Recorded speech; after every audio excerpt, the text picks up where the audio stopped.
தமிழ்நாடு அரசியல்ல 2026 சட்டசபை தேர்தலுக்காக எதிர்க்கட்சித் தலைவர் எடப்பாடி பழனிசாமி கட்டியிருக்கக்கூடிய கனவு கோட்டை ஒன்றை தமிழக முதல்வர் மு.க.ஸ்டாலின் பிரித்தெடுத்திருக்காரு.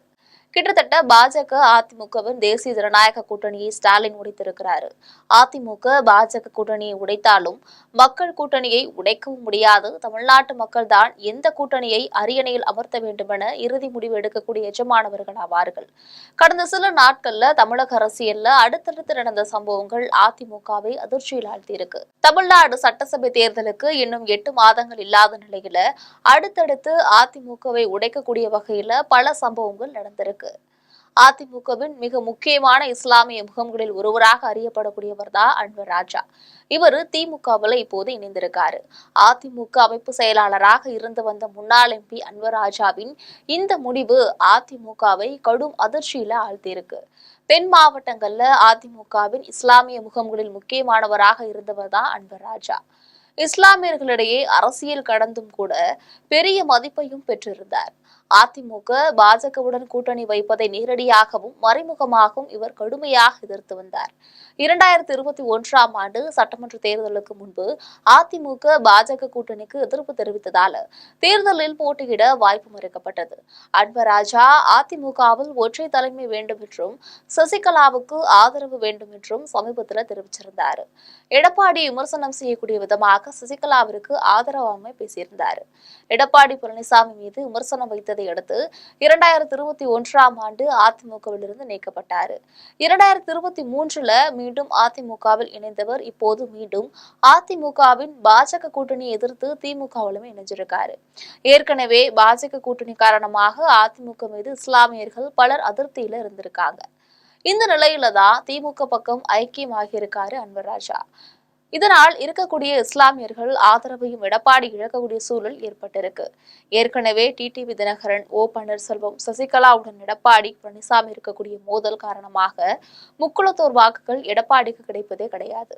அதிமுக முக்குளத்தோர் வாக்குகளை இழந்து தென்மண்டலத்தில் கடுமையாக சிரமப்பட்டு வருகிறது. இப்போது இஸ்லாமியர்கள் வாக்குகளும் பறிபோகக்கூடிய சூழல் ஏற்பட்டிருக்கு. பாஜகவின் தேசிய ஜனநாயக கூட்டணியிலிருந்து வெளியேறுவதாக ஓ பன்னீர்செல்வம் அணி அறிவிப்பு வெளியிட்டதோடு தற்போது எந்த கட்சியுடனும் கூட்டணி இல்லை என அறிவிப்பு வெளியிட்டிருக்காரு. பிரதமர் நரேந்திர மோடி சமீபத்தில் தமிழ்நாடு வந்தபோது அவரை சந்திக்க ஓ பன்னீர்செல்வம் அனுமதியுமே கேட்டிருந்தாரு. ஆனால் பிரதமரை சந்திக்க அவருக்கு அனுமதி கிடைக்கவில்லை. இப்படிப்பட்ட நிலையில தான் பாஜகவின் தேசிய ஜனநாயக கூட்டணியிலிருந்து வெளியேறுவதாக ஓ பன்னீர்செல்வம் அணி அறிவிப்பு வெளியிட்டிருக்கு. சென்னை அடையாறு பூங்காவில் காலையில நடைபயிற்சி சென்ற போது முதல்வர் ஸ்டாலினை ஓ பன்னீர்செல்வம் சந்தித்து உடல்நலம் குறித்து கேட்டறிஞ்சிருக்காரு. அடுத்த கட்ட அரசியல் நகர்வு குறித்து ஓ பன்னீர்செல்வம் முக்கியமான முடிவு வெளியிடுவதாக கூறியிருந்த நிலையில இந்த சந்திப்பு அரசியல் ரீதியாகவும் கவனம் பெற்றிருக்கு. இதையடுத்து ஆழ்வார்பேட்டையில் இருக்கக்கூடிய முதல்வர் ஸ்டாலின் இல்லத்திற்கு நேரடியாக சென்ற ஓபிஎஸ்ஐ துணை முதல்வர் உதயநிதி ஸ்டாலின் வாசலுக்கே வந்து வரவேற்றிருக்காரு. முதல்வர் ஸ்டாலின் மற்றும் ஓபிஎஸ் இடையேயான சந்திப்பு சுமார் 20 நிமிடங்களுக்கு மேலாக நடந்திருக்கு. அதிமுக கூட்டணிக்கு தென்மண்டலத்தில் வரக்கூடிய முக்குளத்தோர் வாக்குகள் கடுமையாக சரியும்.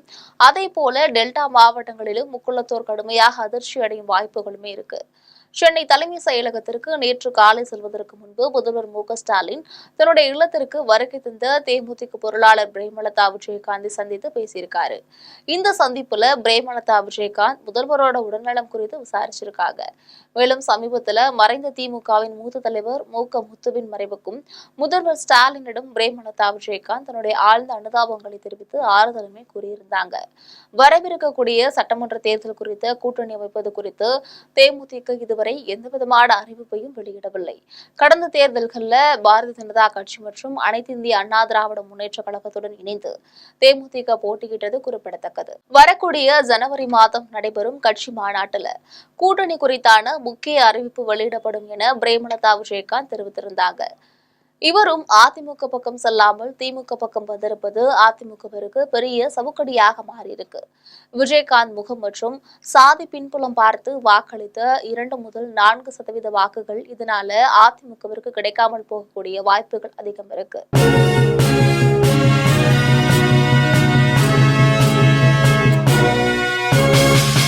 உடனுக்குடன் அப்டேட் தெரிந்து கொள்ள ஜெம் டிவி தமிழ் ஆப்பை இன்ஸ்டால் செய்யவும்.